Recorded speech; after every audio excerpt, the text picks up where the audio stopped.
Eu convido os irmãos a abrir comigo suas Bíblias no Evangelho que escreveu João. Evangelho que escreveu o apóstolo João, no capítulo de número 8.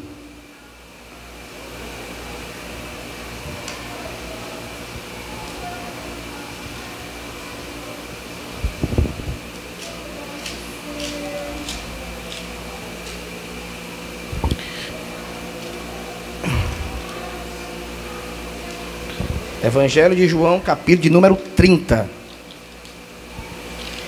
Desculpa, capítulo 8, versículo 30. Dizendo ele estas coisas, está em João, Evangelho de João, capítulo 8, versículo 30. Dizendo ele estas coisas, muitos creram nele. E Jesus dizia, pois, aos judeus que criam nele: se vós permanecerdes na minha palavra, verdadeiramente sereis meus discípulos, e conhecereis a verdade, e a verdade vos libertará. E responderam-lhe: somos descendência de Abraão, e nunca servimos a ninguém. Como dizes tu, sereis livres? Respondeu-lhes Jesus: em verdade vos digo, que todo aquele que comete pecado é servo do pecado. Ora, o servo não fica para sempre em casa, o filho fica para sempre. Se, pois, o filho vos libertar, verdadeiramente sereis livres. Amém, irmãos? Os irmãos podem sentar.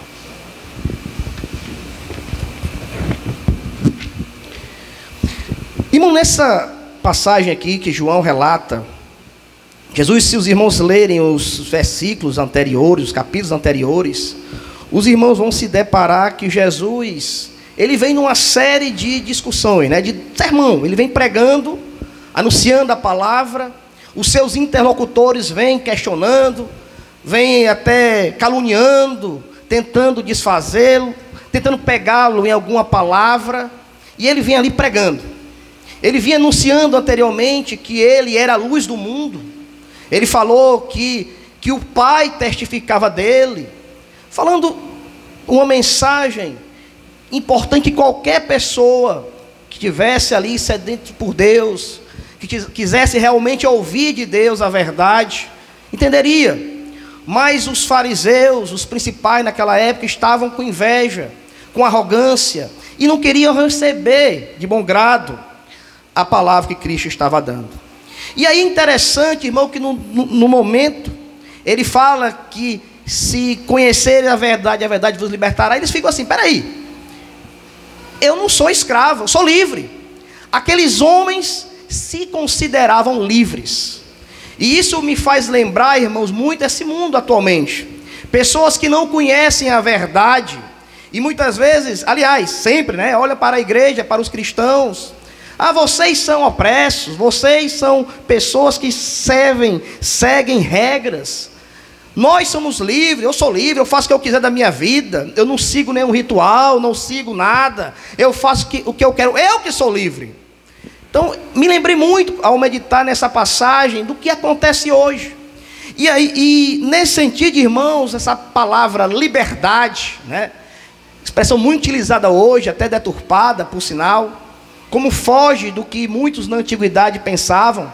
Mas a verdade é que a palavra liberdade, ela desde a antiguidade, essa ideia de liberdade, o que é a liberdade, os gregos lá na antiguidade clássica pensaram também sobre a liberdade. Eles foram analisar, qual é o papel da liberdade, o que é liberdade de fato. Agora é bem verdade que lá na Grécia, quando se discutiu naquela época lá de Sócrates, Aristóteles, eles relacionaram muito a liberdade com o poder político e a lei. Sócrates, irmãos, ele entendia que a liberdade estava ligada ao autoconhecimento, que era importante a pessoa se autoconhecer.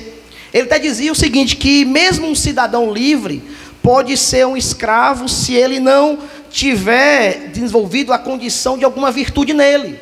Se não houver desenvolvido a condição da virtude, ele não era um homem livre, seria um escravo. É interessante, ele tem aquela frase dele, famosa: conhece-te a ti mesmo, a ideia do homem se conhecer. Sócrates associava a ideia de de liberdade com também a presença da virtude. Aristóteles entendia, irmãos, que a ideia de ser livre não é viver ausente de leis, de regras, não. Pelo contrário, ele dizia, ele entendia que os homens podiam criar suas leis, sempre, lógico, com aquela ideia da virtude, com a razão, e seguir essas leis lhes faria ser uma pessoa livre. Que o fato de um homem se submeter a normas, regras, leis, não faria deles um ser escravo, sem liberdade. Porém, a ideia de liberdade, lá por esses gregos, da antiguidade clássica, estava ligado o quê? A ideia de haver as normas, mas normas, primeiro, o homem tinha que pensar do aspecto moral, ter a virtude, e com a razão, ver o que é bom, o que é justo, o que é virtuoso, e trazer para todos seguirem. E isso, esse seguir essas virtudes, essas leis virtuosas, era sim liberdade, né? Então veja que desde a antiguidade o homem pensa sobre liberdade, né? A ideia de liberdade. Mas eu quero chamar a atenção para um momento mais próximo de nós, e quero aqui lembrar de um filósofo muito comemorado aí, citado, elogiado pela essa sociedade atual, que foi Jean-Paul Sartre. Ele dizia que o homem é livre. Que o homem, ele até dizia que o ser humano está condenado a ser livre, né? Ele colocava que a liberdade era algo que o homem não poderia deixar de ter, era algo intransponível para o ser humano. Mas ele entendia, irmãos, que a liberdade, para o homem tinha liberdade, e para ele não precisava de qualquer princípio ou valores estabelecidos, não. O ser humano ia no seu cotidiano, na sua prática, e analisando o que seria bom, o que seria ruim, ou o que seria reto. Aliás, até esse conceito de retidão, de bondade, seria relativo, mas aquilo que o homem entendesse como se fosse bom para ele praticaria. Então o homem é livre para fazer o que ele bem entender. Essa que é a verdade. Não precisa de valores para dizer o que deve fazer, o que deve não fazer. Não, para ele não havia essa ideia que nós temos de valores, princípios, não. Os princípios e valores, segundo ele, para ele, era a ideia de que o homem que criava isso aí, era estabelecido. E essa mentalidade, irmãos, que é muito relativista, né? Que relativiza tudo, que não existe um certo, um errado, é aquilo que o homem entende como certo, o que é melhor para ele, o que é melhor para essa sociedade agora, é o que está valendo. Isso influenciou bastante essa sociedade atual. E nesse sentido, irmãos, quando a gente começa a observar as ciências humanas, nós percebemos, irmãos, que toda ciência ela tem um modelo teórico como base, um pressuposto como base. E é notório, nós percebemos que as ciências humanas, elas absorveram muito do marxismo, né, das ideologias de Marx, do comunismo, esquerdismo, como você queira chamar. E nesse sentido, irmãos, Marx, como ele atacava esse modelo da sociedade, o capitalismo, né, essa estrutura, ele dizia que tinha uma superestrutura que dominava tudo, e aquela ideia dele de classe dominante, né, que permitia esse modelo, essa superestrutura permitia que a classe dominante continuasse perpetuando seu poder. E nesse sentido, irmãos, nessa mentalidade, ele chama as pessoas a fazer a crítica. É muito comum, né, nesse meio, o cara falar em crítica, a crítica, porque ele vai analisar o sistema, a superestrutura, e vai apontar as falhas, para tirar essa falha, né? Que ele tinha a síntese, né? Aí vinha com antíteses para questionar esse modelo, para surgir uma nova sociedade, uma nova ideia, né? Que seria melhor na visão deles. E nesse contexto, irmãos, eu estou aqui fazendo um resumo do resumo, mas nesse contexto eu quero que os irmãos entendam o seguinte, que na visão deles, o cristianismo, a religião, principalmente o cristianismo, representa uma estrutura de dominação. Ele é opressora. Na visão do marxismo, de seus ideólogos, baseado até no que o Jean-Paul Sartre falava, né?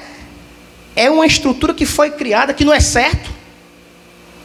Os valores cristãos não necessariamente estão certos, mas sim são frutos de uma superestrutura, fazem parte de uma superestrutura, que estão aí para oprimir as pessoas, para manter uma estrutura social. Essa que era a visão deles. Daí, irmãos, o que é que vem a ser o bom, né? Entre aspas. O que vem a ser o livre. O que é que vem a ser a pessoa ter liberdade. Não é me submeter aos dogmas do cristianismo. Não é me submeter à Bíblia, a um Deus. Não. É fazer aquilo que eu entendo como verdade, como certo. E nesse contexto, os irmãos vão observar que você vai ver muitos deles dizendo: meu corpo, minhas regras.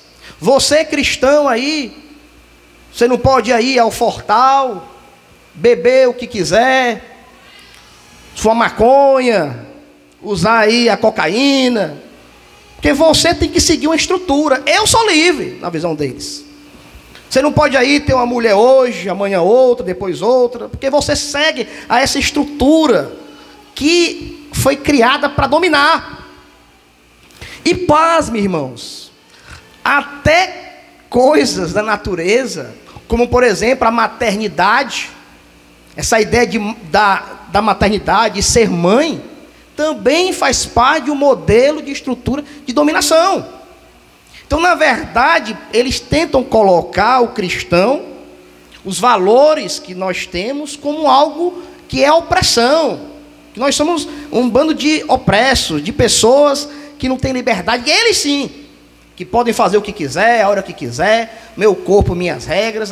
Estou com a criança no meu ventre, a mulher diz, mas não quero.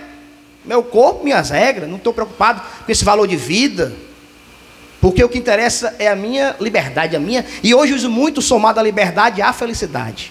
Eu vou usar a liberdade para ser feliz, né? Esse é o contexto em que nós estamos muito vivendo hoje, irmãos. Essa liberdade que o mundo acha que existe.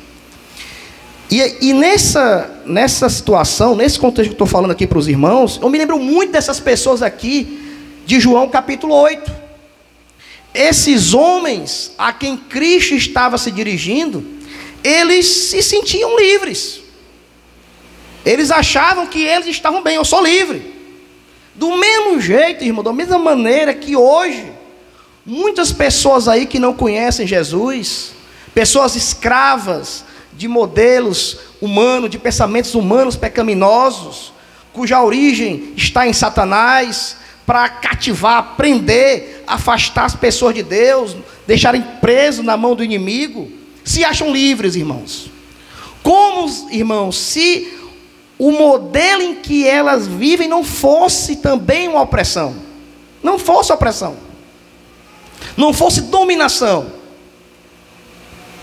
Na verdade, irmãos, Jesus aqui, ele foi muito, como sempre, simples, direto, irmãos. Foi logo na raiz do problema. Na verdade, irmão, essa ideia que o mundo tenta aparentar de liberdade, é fazer o que você quer, isso é mentira. Não existe a liberdade absoluta para o ser humano. Você é livre para escolher um caminho. Ou você vai seguir a Deus, ou não vai seguir a Deus. Cristo, desde o começo, irmãos, ele vem na Bíblia, e toda a Bíblia, do Gênesis até o Apocalipse, mostra a real situação do homem. Que o homem encontra-se afastado de Deus, que o homem, ele está dominado, irmãos, pela sua natureza pecaminosa. O apóstolo Paulo, em Romanos capítulo 7, e convido os irmãos a abrir comigo aqui, na epístola de Paulo aos Romanos, capítulo de número 7, o apóstolo Paulo, irmãos, ele retrata bem a situação do ser humano em relação à sua natureza pecaminosa, o estado inicial do ser humano. Ele diz assim no capítulo 7, versículo 15: porque o que faço não aprovo, pois o que quero, isso não faço, mas o que aborreço, isso faço. E se faço o que não quero, consinto com a lei que é boa. de maneira que agora já não sou eu que faço isto, mas o pecado que habita em mim. Porque eu sei que em mim, isto é, na minha carne, não habita bem algum, e com efeito o querer está em mim, mas não consigo realizar o bem, porque se faço o bem que quero, porque não faço o bem que quero, mas o mal que não quero, esse faço. Ora, se eu faço o que não quero, já o não faço eu, mas o pecado que habita em mim. Acha então esta lei em mim, que quando quero fazer o bem, o mal está comigo. Porque segundo o homem interior, tenho prazer na lei de Deus, mas vejo nos meus membros outra lei, que batalha contra a lei do meu entendimento, e me prende debaixo da lei do pecado, que está nos meus membros.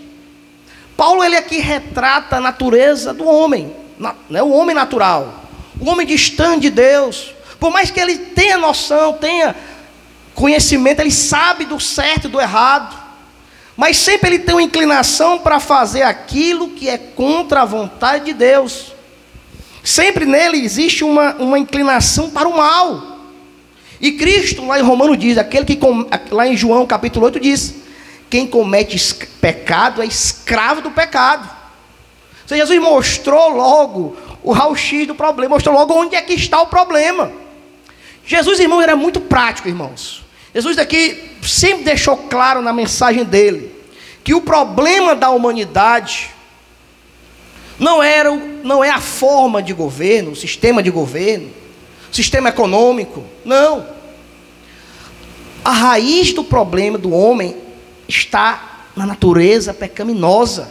Começou lá em Gênesis, quando Adão, o pai de toda a humanidade, escolheu por um caminho distante de Deus e passou a ter uma natureza pecaminosa. E a partir de então o homem começou a fazer tudo que era contra a vontade de Deus, passou a ser dominado pelo pecado. E, irmãos, e essa verdade, esse domínio que o homem tem, né? Aliás, o domínio do pecado sobre o homem, a Bíblia relata várias vezes. E por esse domínio, irmãos, que o pecado tem sobre o homem, o demônio passou também a ter controle, passou a escravizar a humanidade.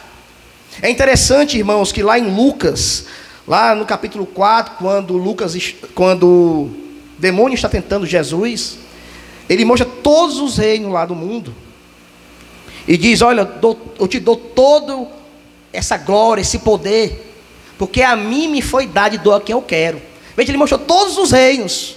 Ele mostrou para Cristo os reinos do mundo, a sua glória. E disse, ó, a mim me foi dado e eu dou a quem eu quero.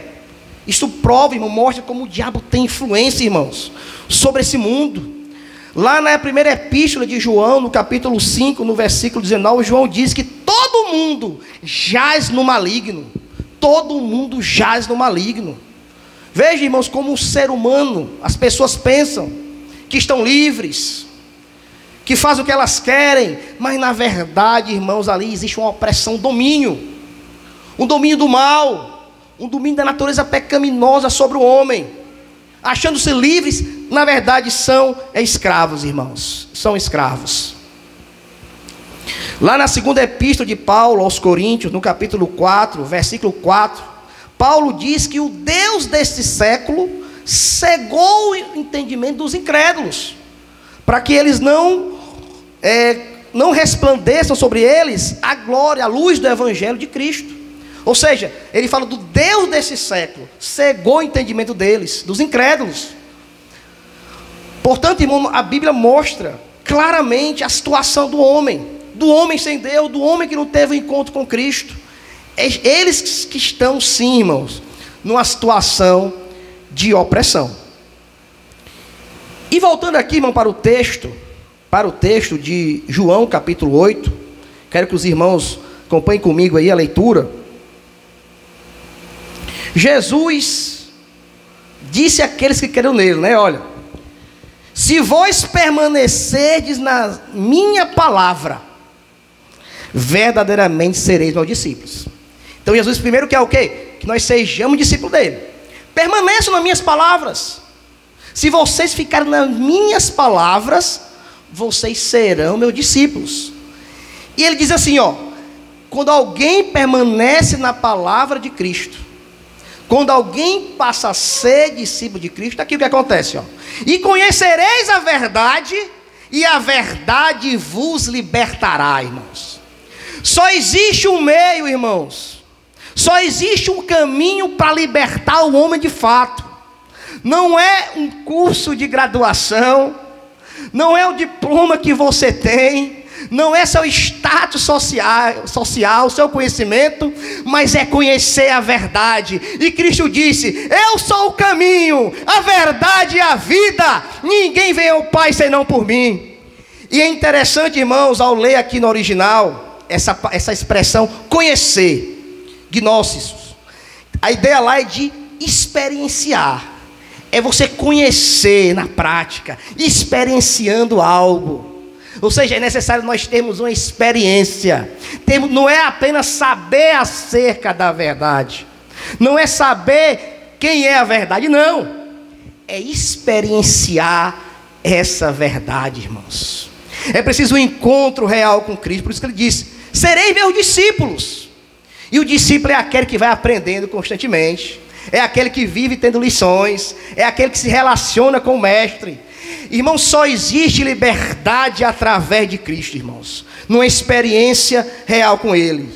E continuando a leitura, no versículo 33, disseram assim: não, nós somos de Abraão, nós somos livres. Jesus disse assim: olha, em verdade vos digo, que todo aquele que comete pecado é servo do pecado. Olha, se vocês vivem aí presos ao pecado, falhando, então vocês são escravos. E aí, as pessoas que vivem, irmão, nessas ideologias do mundo aí, às vezes acham: não, nós somos bem aqui, nós somos modernos, eu raspo aqui meu cabelo, pinto de azul, de vermelho, eu faço o que eu quero, não sigo nenhum modelo não. Engana-se, pois elas têm que seguir uma cartilha, irmãos. Essas pessoas na verdade não são livres, porque no dia que elas pararem lá, chegar lá, essas pessoas que dizem que são livres, que vivem lá no meio de pessoas que propagam a liberdade e o amor, no dia que essas pessoas chegarem e dizer assim: olha, não, discordo, não concordo não, eu acho que o negócio não é assim não, começa a questionar, aí vem a perseguição. Os que defendem a liberdade começam a perseguir, começam a excluir, começam a tirar os cargos. Ou seja, a pessoa é presa a uma estrutura. Mas nós, irmãos, não queremos seguir essa estrutura do mundo. Nós não defendemos aqui, irmãos, a pessoa seguir essas ideologias humanas, essas ideologias que são frutos da natureza pecaminosa. Nós aqui apontamos para um caminho: Jesus, o Filho de Deus, consubstancial ao Pai. Irmão, na verdade, o que Cristo quer dizer, vamos entender agora. Ele diz assim, versículo 35: ora, o servo não fica para sempre em casa, o filho fica sempre. Se pois o filho vos libertar, verdadeiramente sereis livres. Ou seja, quando o filho libertar, vocês de fato serão livres. Aí ele diz: eu bem sei que sois da descendência de Abraão, contudo procurais matar-me, porque a minha palavra não entra em vós. Eu falo do que vi junto de meu pai, e vós fazeis o que também vistes junto do vosso pai. Responderam e disseram-lhe: nosso pai é Abraão. Jesus disse-lhes: se fosseis filho de Abraão, farias as obras de Abraão. Mas agora procurais matar-me a mim, homem que vos tem dito a verdade, que de Deus tem ouvido. Abraão não fez isso. Vós fazeis as obras de vosso pai. Disseram-lhe, pois: nós não somos nascidos de prostituição, temos um pai que é Deus. E disse-lhes, pois, Jesus: se Deus fosse o vosso pai, certamente me amaríeis, pois que saí e vim de Deus. Não vim de mim mesmo, mas Ele me enviou. Porque não entendeis a minha linguagem? Porque não poderdes ouvir a minha palavra? Vós tendes por pai ao diabo, e quereis satisfazer os desejos de vosso pai. Nós temos que entender aqui, irmãos, que Jesus foi questionando, né? Eles, olha, vocês aí não estão fazendo a vontade de Deus, vocês não são como Abraão. Eles queriam alegar que eles eram da descendência de Abraão, eram filhos da promessa, que eram livres, que eram filhos de Deus. Mas Cristo aqui foi bem objetivo. A ideia de pai na Bíblia, irmãos, não tinha antigamente no Antigo Testamento. A ideia de pai como existe na igreja, os judeus não conheciam. Para ele, a ideia de pai, em relação a Deus, era uma ideia de eu servir a Deus. Ele é meu Deus, e nesse sentido eu sou filho de Deus. A ideia ou o sentimento de filiação, de adoção que nós temos no Novo Testamento, de Deus nos ter como filhos de verdade, assim como Cristo, eles não conheciam. Jesus está dizendo aqui para eles, ó, vós tendes por pai o diabo, porque eles estavam servindo ao diabo. Então, na verdade, Cristo quer dizer o seguinte, que ouvir a Ele, ser discípulo dEle, seguir a palavra de Cristo, é seguir a Deus, é servir a Deus. E não fazer isto é servir ao diabo. Na verdade, Cristo, irmão, está dizendo o seguinte, olha, existem dois caminhos. Ou você serve a Deus, ou serve ao diabo. Ou você é escravo de Deus, ou é escravo do diabo. Na verdade, irmão, a Bíblia aponta nessa direção. A nossa liberdade, irmãos, é escolher. Porque não existe, como eu falei, liberdade absoluta. Quando você escolhe, mesmo essas pessoas aí, eu vou seguir esse caminho aqui, elas vão seguir um monte de regras. Eu vou ser aqui, vou seguir as ideias do comunismo e tal. Eles vão seguir, vão se submeter àquele sistema. Eles são escravos desse sistema. A verdade é quem você quer servir. Você quer servir a Deus ou o diabo, ou o mal? Essa que é a verdade. Nós vimos aqui que a Bíblia mostra a situação do ser humano, a natureza pecaminosa, como está distante de Deus, que o diabo vem oprimindo, vem cegando os homens. E agora, irmãos, Deus enviou seu Filho amado. Eu estou mostrando que o homem natural, ele está afastado de Deus, ele é escravo, sim, do diabo. Mas, porém, irmãos, Deus está oferecendo uma porta. Deus está te dando uma proposta, te chamando para servir a Ele, irmãos. Para servir a Ele. A história do ser humano, irmãos, sem Cristo, era triste, era morte. Porque o homem não tinha salvação para ele. Homem pecador, distante de Deus, só fazendo práticas que entristecem, que vão contra Deus. Não havia salvação para o homem.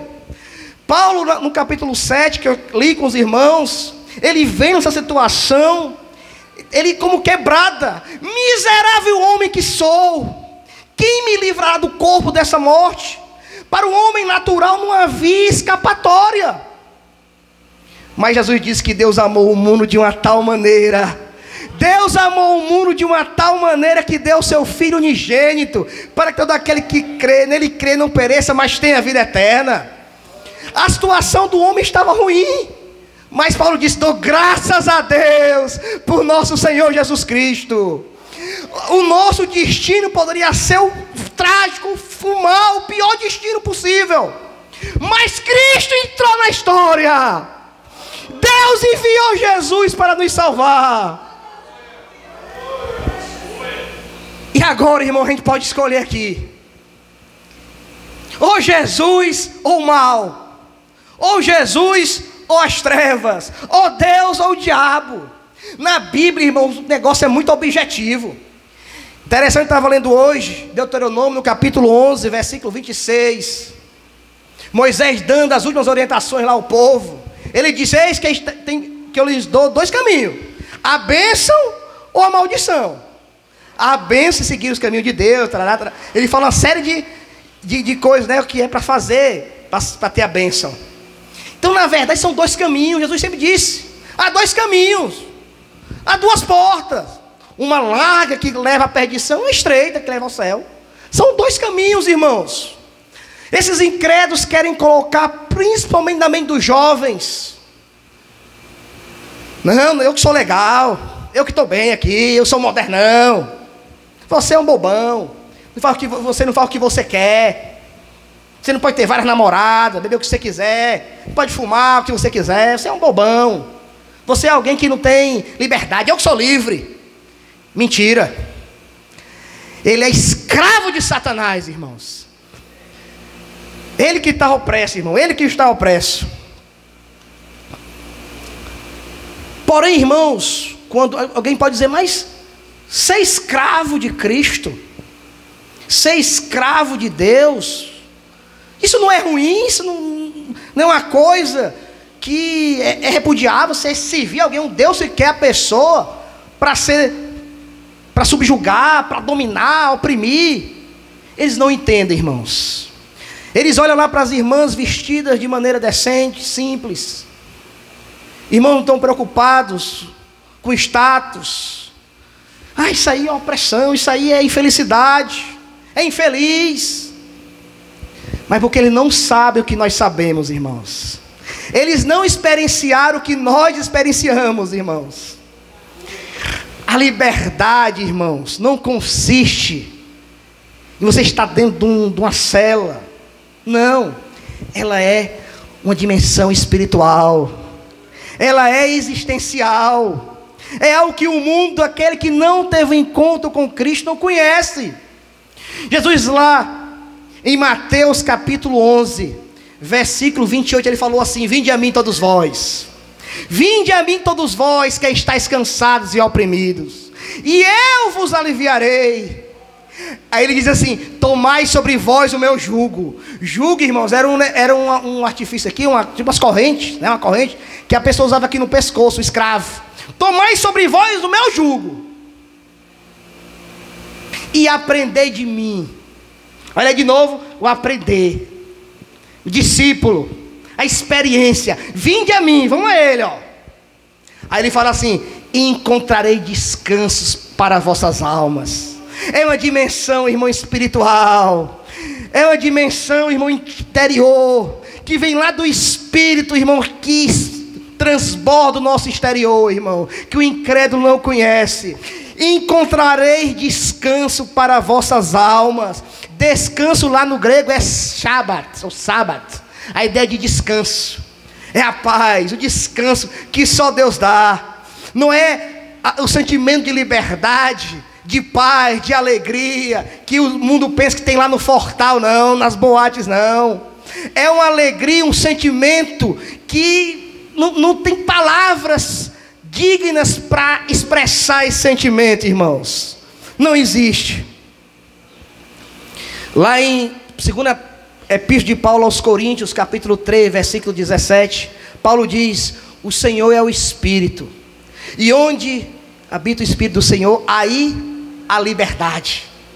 É onde está o Senhor, aí a liberdade, irmãos. Onde está o Espírito do Senhor, o crente no culto, o crente numa relação com Deus, na sua oração ali com o Senhor, meditando a palavra de Deus, ele sente a liberdade, ele sente a alegria, ele sente a paz, ele sente a verdadeira liberdade. Ele pode dizer: verdadeiramente eu sou livre, porque Cristo me libertou, irmãos.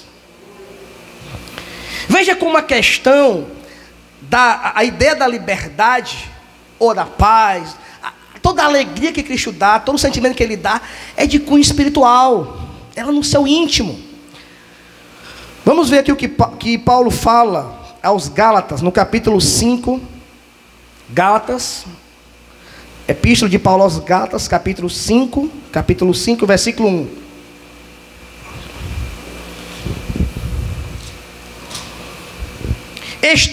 Estai, pois, firmes na liberdade com que Cristo vos libertou, e não torneis a colocar-vos debaixo do jugo de servidão. É a liberdade, irmãos, com que Cristo nos libertou. Liberdade de Cristo, irmãos. Não é esse conceito que o mundo tem de liberdade, não. No mesmo capítulo, irmãos, no versículo 13, Paulo diz assim: porque vós, irmãos, fostes chamados à liberdade. Não useis então a liberdade para dar ocasião à carne, mas servi-vos uns aos outros pelo amor. É a liberdade cristã, irmãos, do relacionamento cristão, da comunhão com Cristo, da comunhão entre os irmãos. Essa é a liberdade que o mundo não conhece, irmãos. Eles não estão vendo o que é que o crente sente de fato. Chama aqui a atenção também, irmãos, para Atos dos Apóstolos. Lá no último capítulo, irmãos. Atos dos Apóstolos, capítulo 28.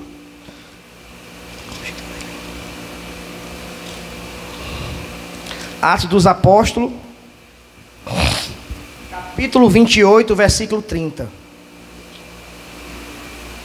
E Paulo ficou 2 anos inteiros na sua própria habitação que alugara, e recebia todos quanto vinham vê-lo. Paulo aqui, irmãos, estava em prisão. Ele estava aguardando o julgamento dele, e estava em prisão domiciliar. Estava preso, né? Como se fosse hoje, seria com a tornozeleira, né? Hoje, aqui Paulo está em prisão domiciliar. E pregando o reino de Deus e ensinando com toda a liberdade as coisas pertencentes ao Senhor Jesus Cristo, sem impedimento algum, irmãos. Paulo estava preso fisicamente num local, na casa dele, mas pregava com toda a liberdade. Veja, a ideia de liberdade aqui para nós, irmãos, é um estado existencial, é uma condição espiritual, irmãos. Não é como o mundo pensa, é de uma relação com Deus e nós, entre o crente e Deus. Está aqui em nós, irmãos. Veja o que Pedro fala na sua primeira epístola. Primeira epístola de Pedro, no capítulo 2. 2,16. Segunda epístola do apóstolo Pedro,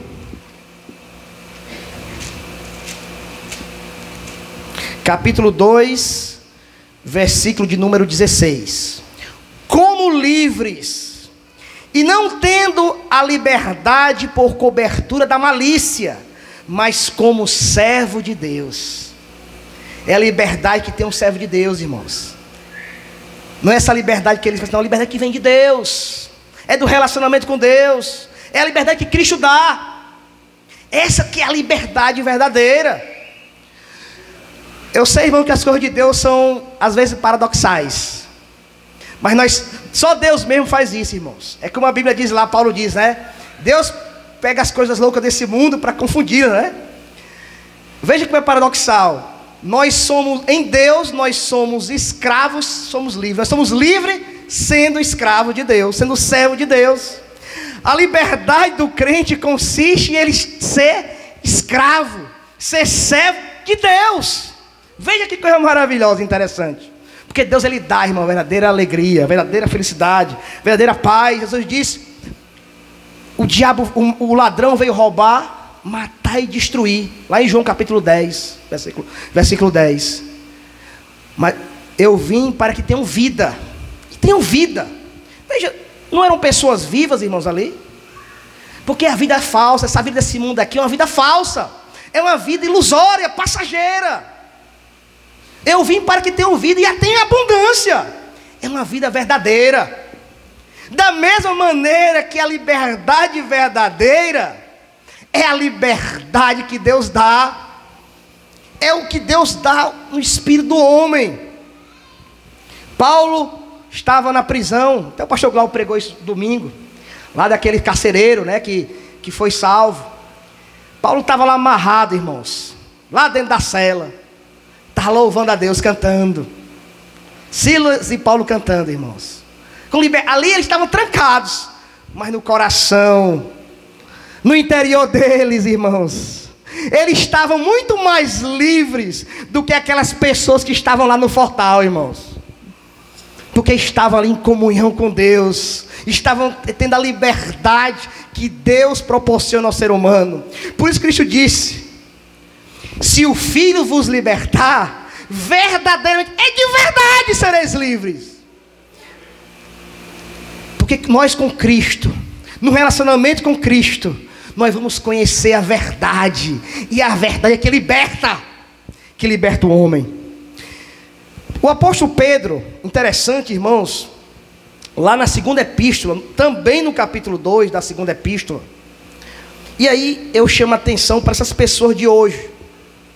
Tem falsos líderes aí, propagando uma falsa liberdade. Olha, você é livre se fizer isso aqui. Não siga esses conselhos dos seus pais, do pastor, da igreja. Isso é coisa do passado. Bando de quadrados, ultrapassados. Venha para cá que é livre. E pasme, tem até igrejas aí, né, que faz o que você quiser. Você quer ser homossexual, vem para cá. Pode ser aqui, pode fazer o que você quiser. Não estão preocupados com a verdade, irmãos, porque relativizam, desprezam a verdade. E Pedro aqui, irmãos, ele vai falar dos falsos mestres, de falsos líderes que viriam. Ele fala um monte de coisas. Mas eu quero chamar a atenção, aqui na segunda epístola, no capítulo 2, para o versículo 19. Capítulo 2, versículo 19. Vou voltar aqui do 18, para a gente ver o contexto aí dos falsos mestres, né?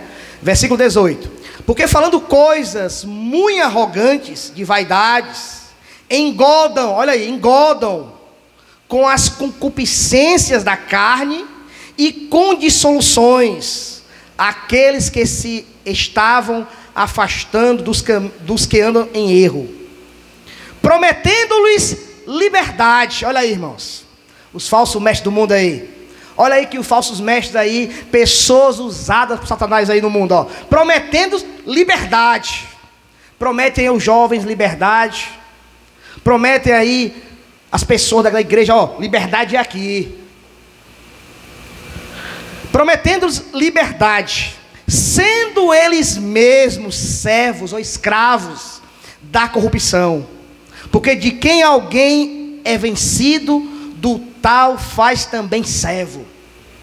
Essas pessoas aí são dominadas pelo mal, são servos de Satanás. A Bíblia diz lá que o mundo jaz no maligno, que o diabo é o Deus desse século,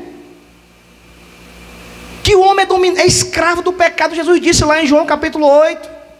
Então, na verdade, eles se dizem livres, prometem liberdade, mas elas são escravas, de fato. E nessa noite aqui, meus amigos, o que Cristo está dizendo, estou dizendo para vocês aqui, em nome de Jesus, é essa verdade que você tem que escolher dois caminhos. Na verdade, irmão, não existe ninguém que é livre, absolutamente livre. Ou você vai ser servo do diabo, do mal, do pecado, ou você vai ser servo de Deus. Mas eu garanto uma coisa, pela Bíblia aqui, pelo que Cristo diz, ser servo de Cristo, ser escravo de Cristo, é coisa boa, irmãos. Ser servo de Cristo, ele diz lá que rios de água viva jorrarão, fluirão do seu interior. Ser servo de Cristo é ter vida e vida com abundância. Ser servo de Cristo é ouvir: olha, eu vou para o Pai, mas voltarei para pegar vocês, para estar comigo, para que onde eu estiver, estejais vós também. Ser servo, ser escravo de Jesus, ser escravo de Deus, irmãos, seguir o que está escrito na Bíblia, vai te dar o que o olho nunca viu, e o ouvido nunca ouviu, e nunca, coisas que nunca chegaram no nosso entendimento, são as coisas maravilhosas que Deus tem preparado para aqueles que o amam, irmãos. Eu sei de uma coisa, irmãos, que ser escravo de Deus, ser servo de Deus, é a melhor escolha que tem, irmãos. E quem está aqui, quem experienciou esse momento com Cristo, esse encontro com Cristo, percebeu que naquele dia que o Pai está em Cristo e Cristo está no Pai, Aquela pessoa que teve um encontro com Jesus, em que Cristo veio fazer nela morada. Ele mesmo disse naquele dia: sabereis que eu estou no Pai, e que o Pai está em mim, e eu e o Pai viremos a Ele e faremos nele morada. Você que vivenciou, experienciou isso, você sabe. E pode testemunhar, testificar. Muitas vezes as pessoas lá fora ficam assim: esses crentes são muito chatos, ficam pregando aqui, falando. E até estão dizendo agora que nós temos discurso de ódio. Pelo contrário, irmãos, nós queremos que pessoas mais venham estar conosco, experimentando essa experiência maravilhosa, irmãos, esse encontro com Jesus. Nós estamos aqui proclamando, irmãos, essa liberdade que Cristo dá de fato. E, irmão, Jesus foi muito claro naquela passagem, lá em Mateus capítulo 6, versículo 24. Ele diz que ninguém pode servir a dois senhores. Ou você há de agradar um, ou aborrecer o outro. Ninguém pode servir a Deus e a Mamon. Ele disse no Evangelho. Você não pode. Não dá para você tentar conciliar o mundo que jaz no maligno e Deus. João disse lá que quem é amigo do mundo constitui-se inimigo de Deus. Não dá, irmãos. São dois caminhos. Convido os irmãos para concluir, abrindo Deuteronômio, as suas Bíblias em Deuteronômio capítulo 11. Até falei aqui, irmãos. Veja que essa verdade vem lá do Antigo e vai passando por toda a Bíblia, para o Antigo Testamento e passa por todo o Novo Testamento. São dois caminhos. Deuteronômio capítulo 11,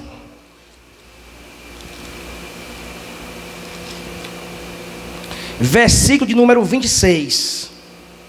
São dois caminhos. Eis que hoje, Moisés falando ao povo, Deuteronômio 11, 26. Eis que hoje eu ponho diante de vós a bênção e a maldição. A bênção, quando cumprirdes os mandamentos do vosso Deus, do Senhor vosso Deus, que hoje vos mando. Porém a maldição, se não cumprirdes o mandamento do Senhor vosso Deus, e vos desviardes dos caminhos que hoje vos ordeno, para seguirdes outros deuses que não conhecestes. É interessante aqui, irmãos, Moisés faz alusão à palavra, né? A palavra, guardados as palavras. Lá em João capítulo 8, Jesus disse: os meus discípulos, quem crê em mim, ouve a minha palavra, né? A ideia de palavra, irmãos.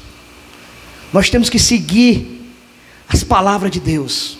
E a palavra de Deus está apontando dois caminhos: ou Deus, ou o mal, ou a bênção, ou a maldição. Nessa noite você tem a oportunidade de escolher qual caminho você quer seguir. A falsa liberdade que o mundo oferece,